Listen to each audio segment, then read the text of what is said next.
Насанд хүрсэн иргэдийн 50 гаруй хувь нь захим гарын үсгтэй хэрнийг хэрэглэдэггүй, техник технологийн дэд бүтэц хангалтгүй, хуулийн хүрээнд гарсан олон журам хэрэглэгчдийг төөрөгдүүлдэг. Олон улсад хүлээн зөвшөөрдөг зэрэг асуудал бий. Мөн захим гарын үсгийн хэрэглээ үүсэхгүй байгаа учраас үүнийг тендерт оролцохтой ашиглахаас хэтэрхгүй байна. Дээрх асуудлыг хэлцгээр захим хөгжлийн харилцаа холбооны сайд Баатар хүүгийн санаачлагаар шийдэлтэй уулзалт захим гарын үсэг хэлцүүлгийг 10 дугаар сарын 15-ны өдөр зохион байгууллаа. Засгийн газар өөрөө үлгэрлийгээд ямар ч байсан засгийн газрын хурал уул цаасгүй болсон. Улсын хурал одоо цаасгүй болох гэж байна. Тэгээд одоо төртөө хамтарч ажилладаг хувийн хвшлүүд хоорондоо цаасан мэдээлэл хэрхэн бууруулах вэ? Тэгээ энэ захим гарын үсгийг зөвхөн Монголдо хэрэглэх биш.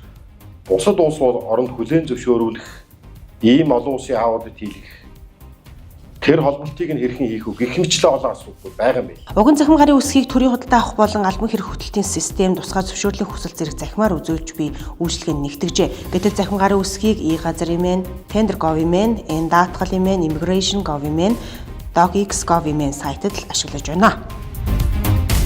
Улсын хурлын инновац захин бодлогын байнгын хороо 10 дугаар сарын 17-ны өдөр хуралдлаа. Хуралдаанаар Монгол Улсын сайд засгийн газар хэрэглэх газрын дарга, сансрын үндэсний зөвлөлийн дарга учрал үндэсний хиймэл дагуул мега төслийг байнгын хорооны гишүүдэд танилцууллаа. Үндэсний хиймэл дагуулыг хөөргснөөр Монгол орны газар нутгийг бүрэн хамарсан харилцаа холбооны бие даасан сүлжээтэй болж интернет суурьтай бүх төрлийн үйлчлэгийг иргэд гар утснаас авах боломж бүрдэнэ. Түүнчлэн онцгой байдал, гамшиг, ослын эрсдлийг багасгах, хот хөдөөгийн иргэдийн тоон хуваагдлыг бууруулах, малчдын хүүхдүүд зайн сургалтад хамрагдах боломжтой болно. Үндэсний хиймэл дагуул хөрөх төслийг хэрэгжүүлэхийн тулд мэргэжлүүдийн саналыг сонсож олон талын байр суурийг тусгаж судлахаас гадна дэд ажлын хэсэг байгуулна.